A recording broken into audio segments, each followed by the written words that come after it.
Well, guys, I'm almost done with the Netflix Daredevil series. I just got done watching episodes 5 through 9 of season 3, and I'll be glad to give my input on how much I know from after watching these next these recent 5 episodes. First, episode 5 shows us the Kingpin looking into the past of Ben Poindexter, who eventually becomes Bullseye later on. He was the same. Yeah, of course. Poindexter is unstable, unhinged maniac of an FBI agent. You could never tell. Yeah, such a who hasn't been properly well raised and well disciplined in his youth. He even killed his own mother, and that what made the Kingpin so interested into using him as a pawn in his game of in his house of cards against the man without fear.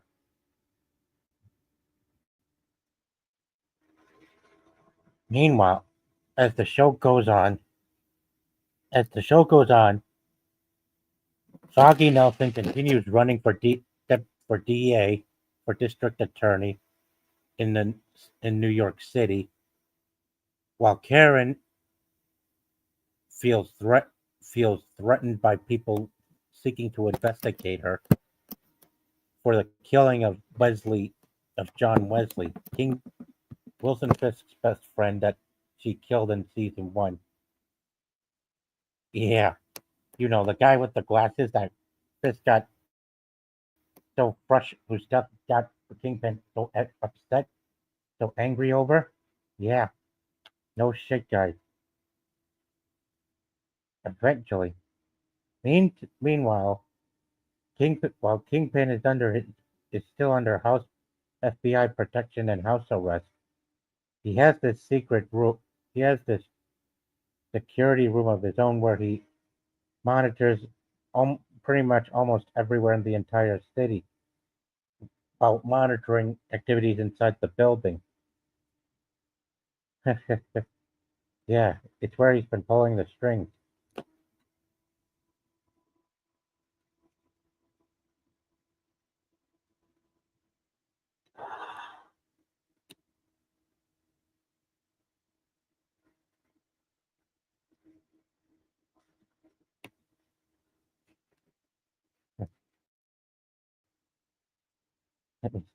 Also,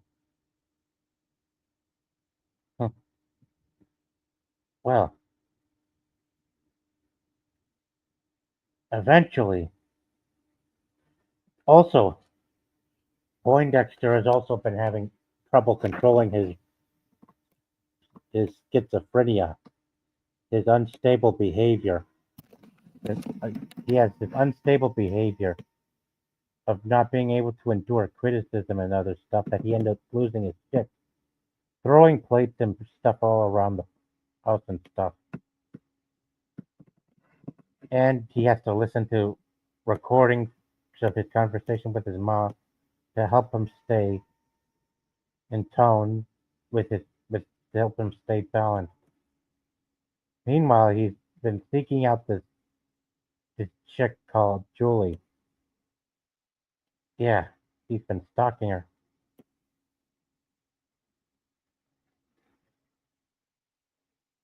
Also,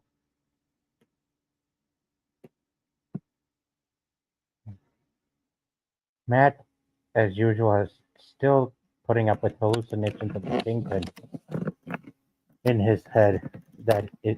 Yeah, it's kind of weird. Something weird that you would see in an actual cartoon or television show meant for kids or in teens. He's still working. He's still masquerading as a man in black for someone who is a man without fear. And let me think. Well, eventually, even later, he also, also, yeah, boy. Later on, someone ends up impersonating Daredevil with his red suit and started killing people inside the inside the bulletin where Karen works. Soon as Karen had this conversation with her boss, saying that the man who had killed all those people inside the bulletin wasn't the real Daredevil, it made her boss want to ask her he, who he is out of suspicion. Karen couldn't risk it, and it got her boss angry enough to demand that she tells the truth of who Daredevil's identity is, or that he resigns immediately, or that she is to resign from her job immediately. It was a tough decision for Karen to make, so she had to resign.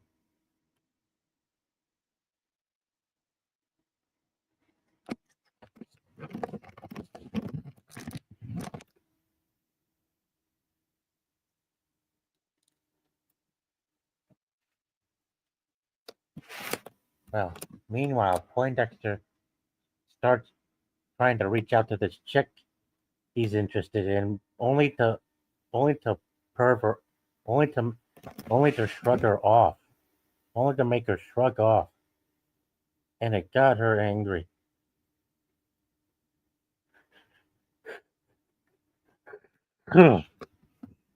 thinking that he is such a weirdo, and it causes him to suffer from schizophrenia.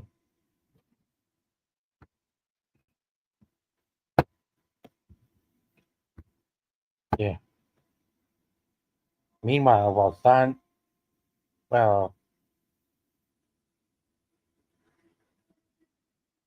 while this, while the, while the main detective was seeking to, was pressuring Karen and, well, who else? Oh yeah, Foggy to bring Matt to them and reveal who he is. He is eventually confronted by Daredevil in his home, in his basement, after, right after Matt had his confrontation and his battle against Gladiator, aka Melvin Potter, at his new warehouse where he tries to do Kingpin's dirty work, but then helps fight off the FBI and before getting himself apprehended.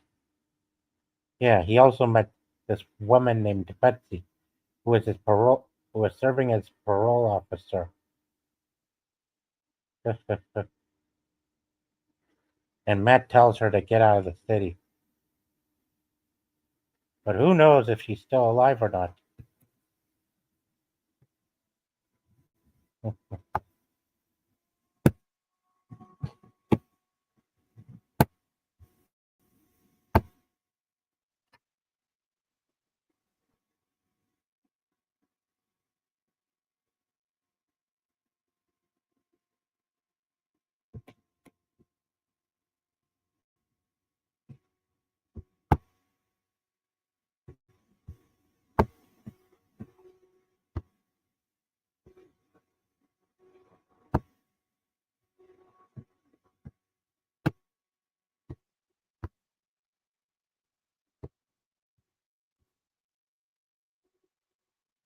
Next episode, they came into.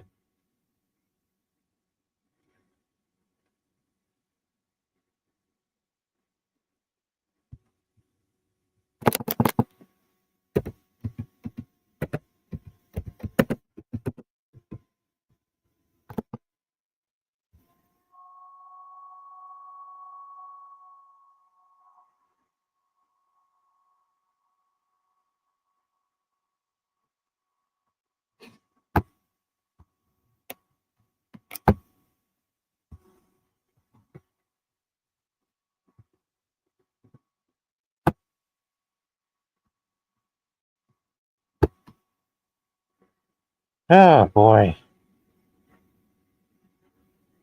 God, here I am trying to keep up.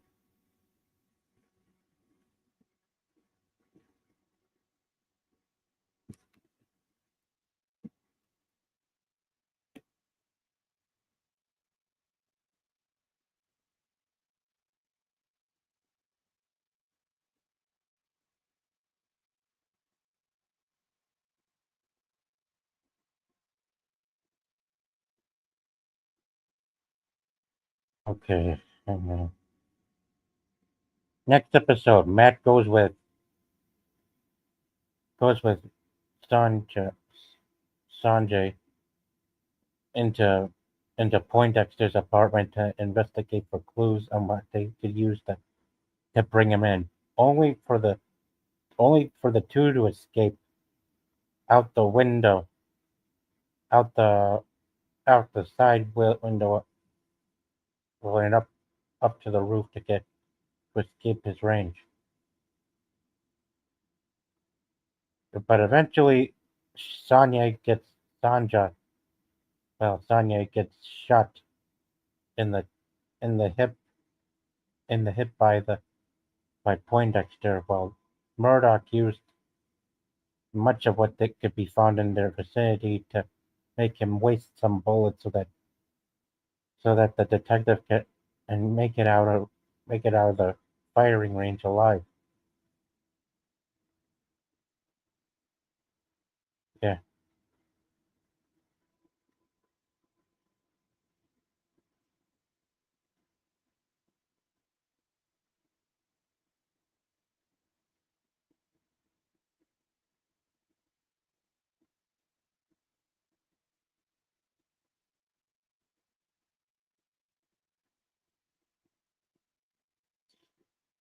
Oh boy. God, I wish I knew what else to think about. Karen later on in this episode eventually confronts Wilson Fisk in his apartment and starts getting on his nerve when he told him that she killed Wesley, and it got him to flip out. Luckily for her, Foggy was there to escort her out of the penthouse and away from Fisk. This left the Kingpin very angry now. Man, you wouldn't believe it.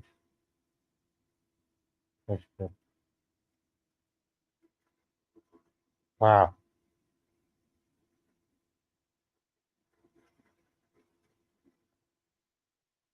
Even Fisk knows that who Matt Murdock is.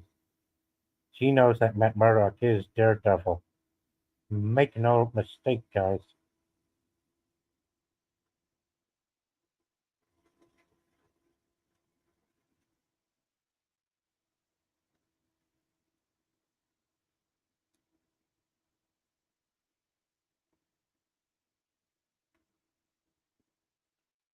Oh boy, I'm starting to wear off. Also, Sonya learns that Poindexter's not the only FBI agent under Fisk's payroll. His boss is as well, who ends up killing one of their own. Yeah, after he was trying to tell them about Fisk. God, that's wicked and cool.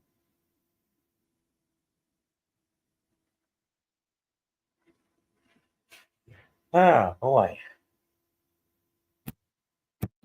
Meanwhile, Matt even learns that shockingly that his mother was actually Maggie, the same nun that was looking out for him throughout most of the season. That Maggie met his father in a boxing ring when she when she did when she helped him out. The two fell in love and they both had Matt when he was a baby. Unfortunately, because of her duty as a nun, she left them. She even told Karen that later, but who was trying to get out of the city.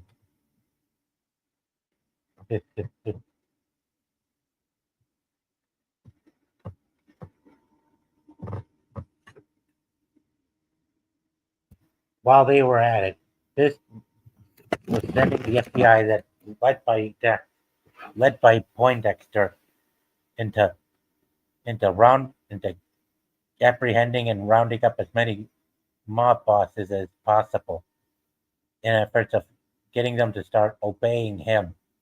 One of them dies for refusing.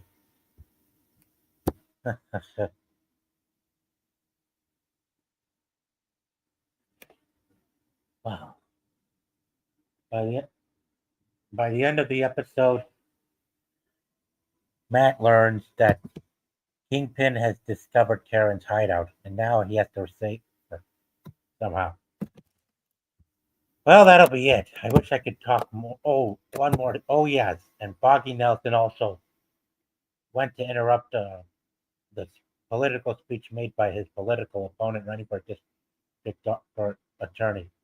And his brother tells him to please don't pursue it because he worries they'll get everyone into trouble.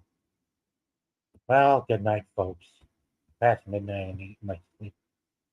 Farewell.